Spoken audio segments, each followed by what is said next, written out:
శ్రీ మహాగణపతయే నమః. శ్రీ శివాయ గురవే నమః. శ్రీ పరదేవతాయై నమః. వందే గురుపదద్వంద్వం అవాన్మానసగోచరం రక్త శుక్లప్రభామిశ్రం అకర్క్యం త్రైపురం మహః.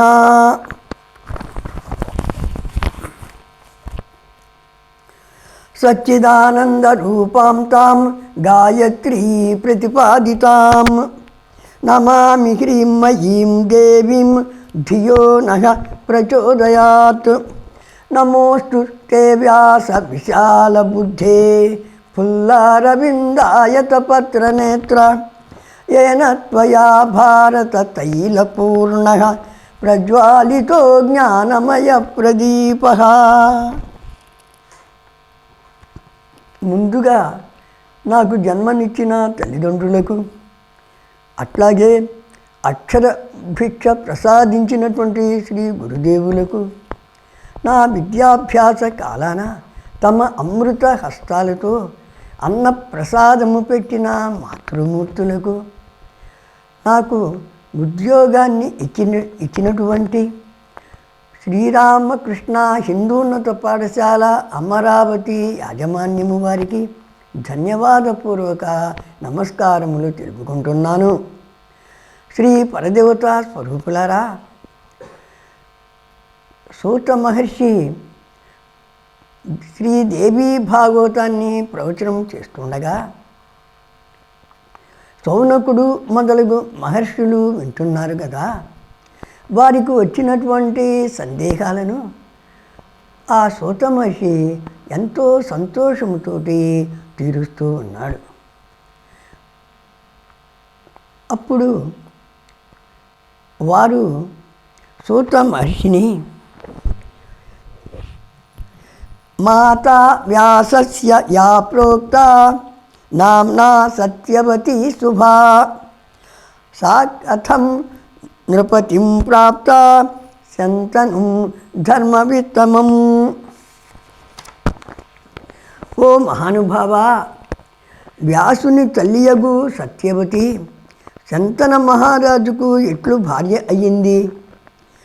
ఆమె నిషాదుని పుత్రిక కదా. పురువంశంలో పుట్టినవాడు ధర్మాత్ముడైన శంతనుడు ఆమెను ఎట్లా భార్యగా చేసుకున్నాడు? అది ఎట్లా జరిగింది? శంతనోః ప్రథమా పత్ని కాహ్యభూత్ కథయాధునా భీష్మపుత్రోథ మేధావి వసోరంశః కథం పునః.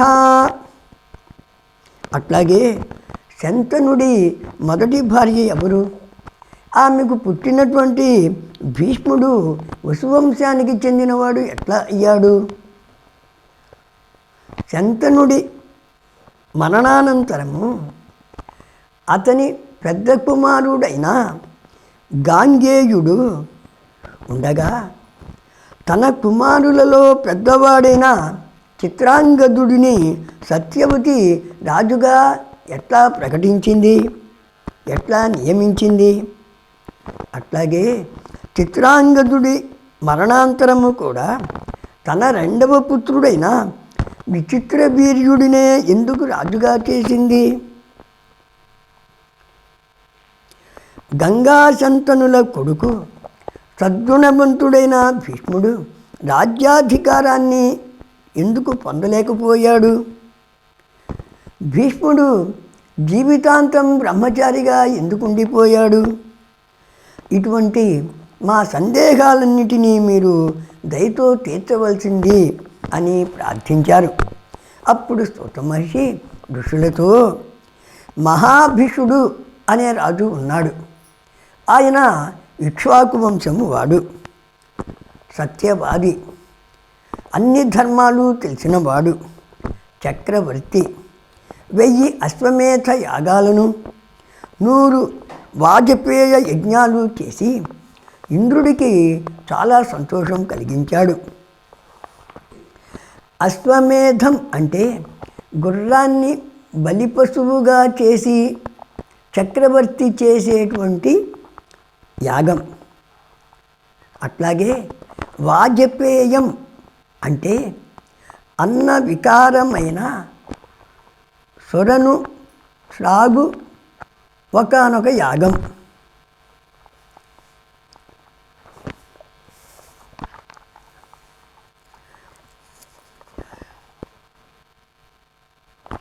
ఇంద్రుడిని మెప్పించుట వలన మహాభిషుడు స్వర్గలోకానికి రాకపోకలు సాగించడానికి అర్హతను పొందాడు. ఒక రోజున మహాభిషుడు బ్రహ్మ భవనానికి వెళ్ళాడు. అదే సందర్భంలో బ్రహ్మను సేవించడానికి గంగానది దేవతలు కూడా వచ్చారు. అనుకోకుండా ఒక్కసారిగా పెద్ద గాలి వీచింది. ఆ గాలికి గంగాదేవి బయట తొలగింది. ఆ స్థితిలో గంగాదేవిని చూడకూడదని సభలోని దేవతలందరూ తలలు ఉంచుకున్నారు. మహాభిషుడు మాత్రం ఆమె పట్ల ఆసక్తితో మక్కువతో కళ్ళార్పకుండా చూస్తూ ఉన్నాడు. సాపితం ప్రేమ సంయుక్తం నృపం జ్ఞాతవతి నదీ దృష్ట్వా తౌ ప్రేమ సంయుక్తౌ నిర్లజ్జౌ కామమోహితౌ. గంగాదేవి కూడా ప్రేమతో మహాభిషుడిని చూచింది. తక్షణం వారిరువురు అనురాగబద్ధులయ్యారు. బ్రహ్మదేవుడు వారి మానసిక దౌర్బల్యాన్ని గుర్తించాడు. వారి నిర్లజ్జకు మండిపడ్డాడు.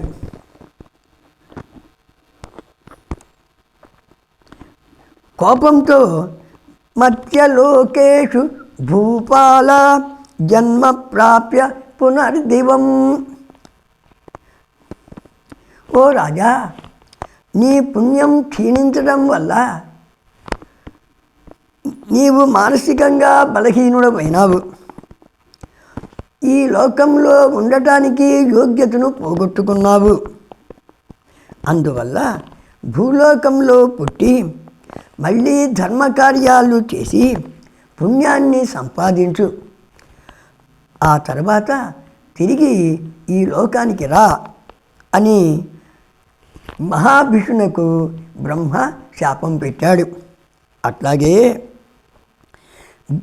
గంగ కూడా మనోవికారాన్ని పొందటం వల్ల ఆమెను కూడా భూలోకంలో పుట్టి పాప ప్రక్షాళన చేసుకొని తిరిగి రమ్మని చెప్పించాడు.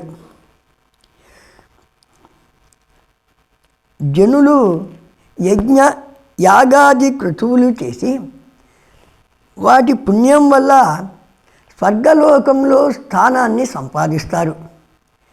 ఆ లోక సుఖాలను అనుభవిస్తారు. వారు చేసుకున్న పుణ్యము కరిగిపోగానే మరలా భూలోక మానవులుగా పుడతారు. ఇది ఎప్పుడూ జరిగేటువంటి ప్రక్రియ. అంటే సత్కార్యాలు చేసి పాపాన్ని పోగొట్టుకోవటం, పుణ్యాన్ని సంపాదించుకోవటం చేసి తిరిగి దేవలోకం చేరటం జరుగుతుంది. గంగా మహాభిషులను కూడా మనం ఈ దృష్టితో చూడాలి. శాపగ్రస్తులైన మహాభిషులు బ్రహ్మ భవనం నుంచి వెళ్ళిపోయారు. మహాభిషుడు ఎవరి వంశంలో పుట్టాలా అని చెప్పి ఆలోచిస్తున్నాడు. వివిధ రాజ కుటుంబాలను పరిశీలించి పురువంశ రాజగు ప్రతీపుని ఇంట్లో పుట్టాలి అని చెప్పి నిశ్చయించుకున్నాడు. ఆ రోజుల్లోనే అష్టవసువులు తమ తమ భార్యలతో వశిష్ఠ మహర్షిని దర్శించుకోవడానికి ఆయన ఆశ్రమానికి వెళ్ళారు. పృథువు మొదలగు వారు అష్టవసువులు. వారు వశిష్ఠుని ఆశ్రమంలో సకల భోగాలు అనుభవించారు. ద్యవు అనే వసువు భార్య నందినీ ధేనువును చూడటం జరిగింది. ఆమె దాని వివరాలను భర్తను అడిగింది. అప్పుడు ద్యౌ, సుందరి, ఈ శ్రేష్టమైన ఆవు వశిష్ఠ మహర్షిది. అయుతాయుర్భవేన్నూనం సదైవాగత యౌవన. స్త్రీ కానీ పురుషుడు కానీ ఎవరైనను ఈ ఆవు పాలు త్రాగినచో 10,000 సంవత్సరాలు తప్పక జీవిస్తారు. వారికి ముసలితనం రాదు, ఎప్పుడూ యవనవంతులుగానే ఉంటారు అని తన భార్యతో అంటాడు. అప్పుడు ఆమె, ఉశీనరస్య రాజర్షేః పుత్రీ పరమశోభనా తస్యా హేతోర్మహాభాగా సవత్సాం గాం పయస్వనీం.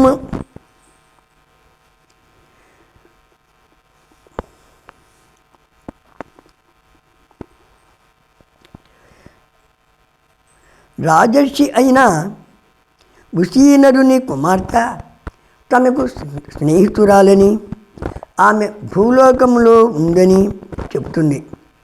ఆమె కోసం ఈ ఆవును దూడలను తీసుకొని రమ్మని, తన స్నేహితురాలు పాలు పుచ్చుకునే వరకు మన ఆశ్రమంలోనే ఈ ఆవు దూడలను ఉంచుకుందామని, ఈ శ్రేష్టమైన ఆవు పాలు త్రాగటం వల్ల తన స్నేహితురాలిని అనారోగ్యం, ముసలితనం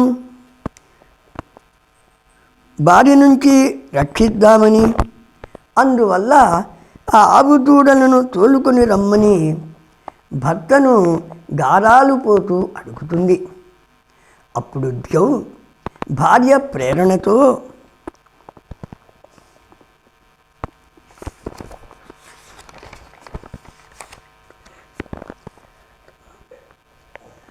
ఆవు దూడలను దొంగతనంగా తమతో తోలుకొని పోతాడు.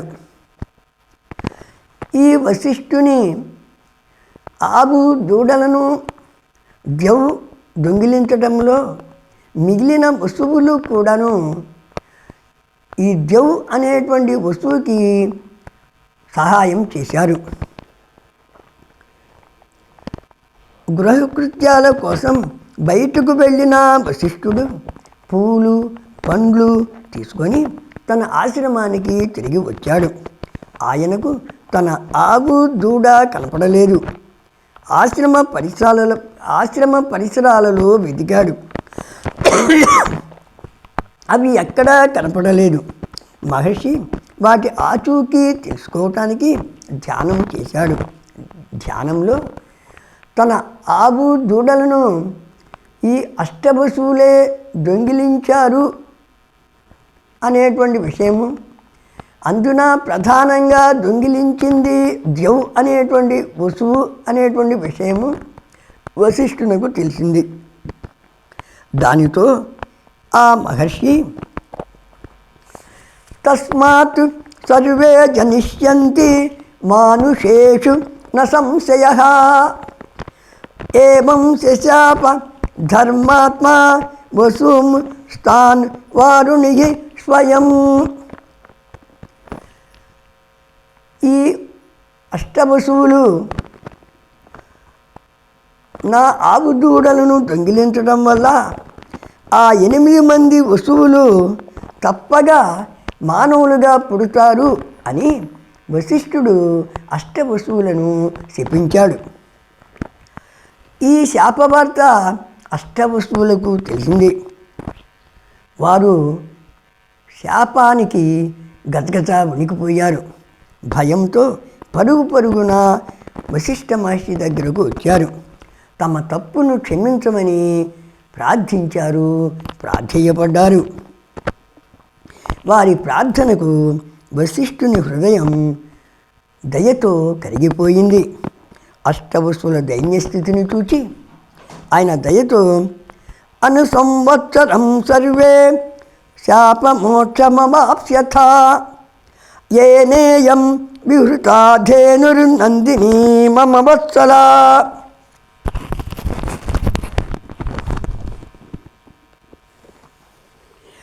తస్మాద్యౌర్మానుషే దేహే దీర్ఘకాలం వసిష్యతి. తే సప్తాహ పథి గచ్చంతీం గంగాం దృష్ట్వా సరిద్వరాం.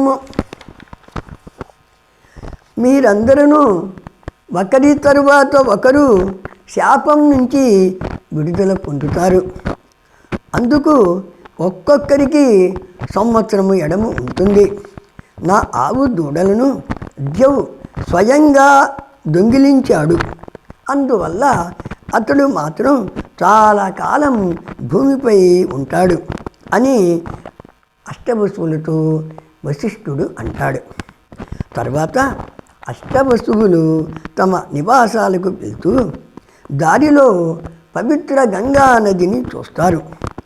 అప్పటికే బ్రహ్మతో శాపం పొందిన గంగాదేవి కూడా చాలా ఉదాసీనంగా ఉంది. ఆమెతో అష్టవసువులు వినయంతో, అమ్మా, మనమందరం అమృతాన్ని పుచ్చుకున్న దేవతలం కదా, మనుషులుగా పుట్టవలసి వచ్చినందుకు చాలా బాధగా ఉంది. పావనమైన నీవే భూలోకంలో మాకు తల్లివి కావాల్సింది. నీవు మానవ జన్మ ఎత్తవలసింది, మమ్మల్ని తరింప చేయవలసింది. శంతనుర్నామ రాజరిషిస్తస్య భార్యా భవానఘే జాతాన్ జలే చాస్మాన్ నిక్షిపస్వ సురాపగే. ఓ కళ్యాణి, శంతనుడనే పేరుతో ప్రసిద్ధుడైన రాజర్షి ఉన్నాడు. అతనిని నీవు భర్తగా స్వీకరించవలసింది. మేము మీకు పుట్టగానే మమ్మల్ని తీసుకొని వెళ్ళి ఆ నీటిలోకి విసిరి వేయవలసింది అని ప్రార్థించారు. గంగాదేవి అష్టవసువుల ప్రార్థనకు ఒప్పుకుంది. వాళ్ళను తరింపజేయడానికి పూనుకుంది.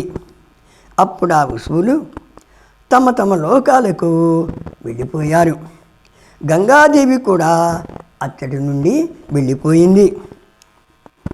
కురువంశపు రాజైనటువంటి ప్రతీపుడు సూర్యభగవానుడిని స్తుతించాడు.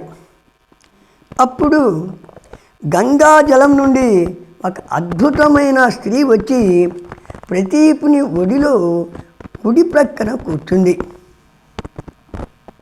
ప్రతీపుడు చాలా ఆశ్చర్యపోయాడు. ఆ కన్యను చూచి, కళ్యాణి, నా అనుమతి లేకుండా పవిత్రమైన నా కుడి తొడ మీద కూర్చున్నావు, నీ కోరిక ఏమిటో తెలుపవలసింది అని అడుగుతాడు. అప్పుడు ఆమె, స్థితాస్మ్యంకే కురు శ్రేష్ఠ కామయానాం భజస్వ మాం. ఓ రాజేంద్ర, నీవు కురువంశ శ్రేష్ఠుడవు. నిన్ను భర్తగా పొందాలనే కోరికతో నీ ఒడిలో కూర్చున్నాను. దయతో నన్ను భార్యగా చేసుకోవలసింది అని అంటుంది. అప్పుడు ప్రతీపుడు ఆ సౌందర్యవతితో, నాహం పరస్త్రియం కామాద్గచ్చేయం వరవర్ణినీం. నేను పరస్త్రీలను కన్నెత్తి అయినను చూడను. నీవు నా కుడితొడ మీద కూర్చున్నావు. ఆ స్థానం కొడుకులది కోడళ్ళది అవుతుంది. అందువల్ల నాకు పుత్రుడు కలిగిన తరువాత నాకు కోడలివి కావాల్సింది. నీ పుణ్య ప్రభావం వల్ల నాకు తప్పక పుత్రుడు కలుగుతాడు. ఈ విషయంలో సందేహం లేదు అన్నాడు. ఈ సంఘటన శంతనుడు పుట్టక ముందు రోజులలో జరిగింది. తర్వాత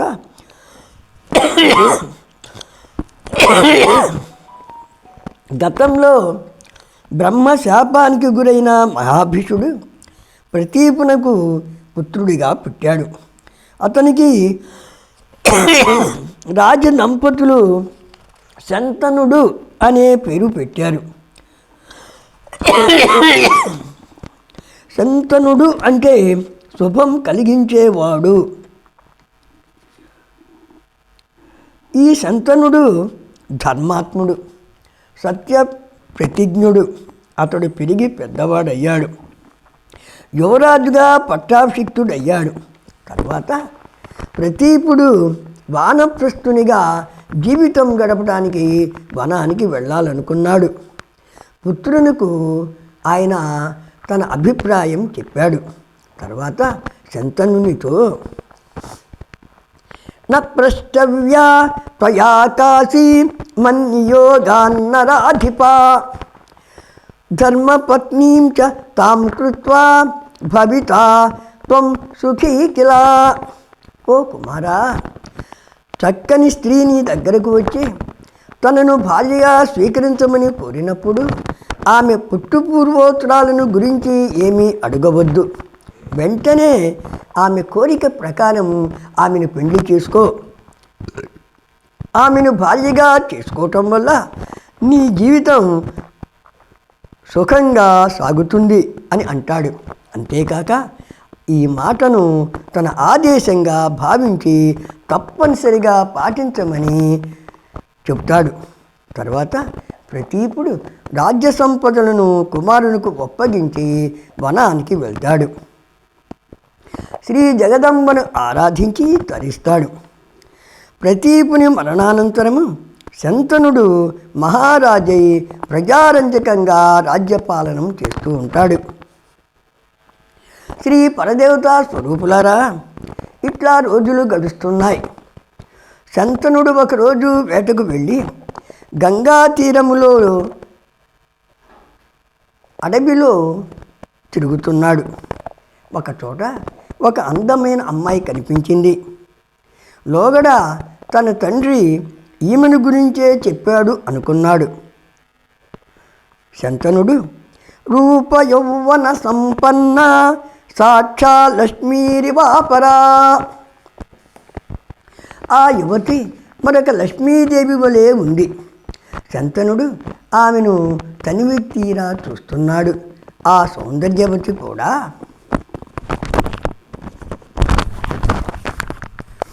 మహాభిషం సాపి మత్వా ప్రేమయుక్త బభూవ. తన మనోహరుడగు మహాభిషుడు ఇతడే అని నిశ్చయించుకుంది. అనురక్తురాలయ్యింది. చిరునవ్వుతో రాజు ఎదుటకు వచ్చింది. రాజు చాలా సంబరపడ్డాడు. ఆమెతో, ఓ సుందరి, నీవెవరవు? దేవతవా, మానవకాంతవా, గంధర్వ వనితవా, యక్షిణివా, నాగకన్యవా, అప్సరసవా? ఇందులో నీవు ఏ జాతికి చెందినటువంటి దానివి? నీ రూపం ఎంతో మనోహరంగా ఉంది. యాసి కాసి వరారోహే భార్యా మే భవ సుందరి ప్రేమయుక్త స్మితైవత్వం ధర్మపత్ని భవాద్యమే.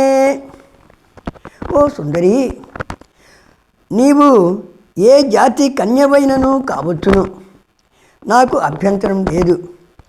నీవు ధర్మపత్ని స్థానాన్ని స్వీకరించి నన్ను ధన్యునిగా చేయవలసింది అన్నాడు. ఆ సమయంలో తన ఎదుట ఉన్న కన్య గంగాదేవి అని శంతనునకు తెలియదు. అయితే మహాభిషం సముత్పన్నం నృపం జానాతి జాహ్నవీ.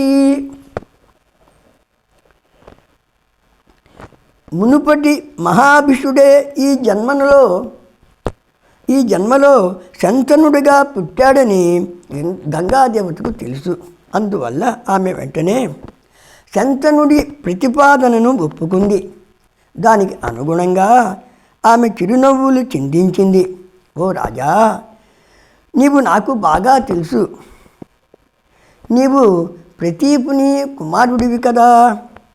నీలాంటి యోగ్యుడు భర్త అయ్యే అవకాశం ఉన్నప్పుడు దానిని ఏ స్త్రీ కూడా జార విడుచుకోదు కదా. కానీ రాజా, నా నుండి మన పెళ్ళికి కొన్ని అభ్యంతరాలు ఉన్నాయి.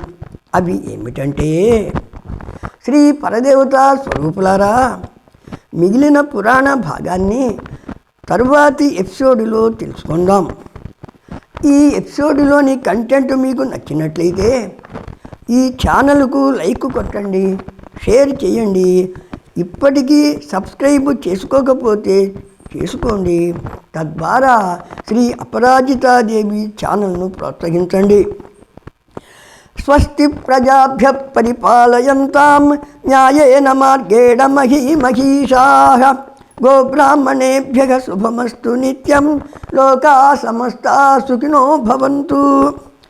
సర్వం శ్రీ గురుచరణ సమర్పితోస్తు.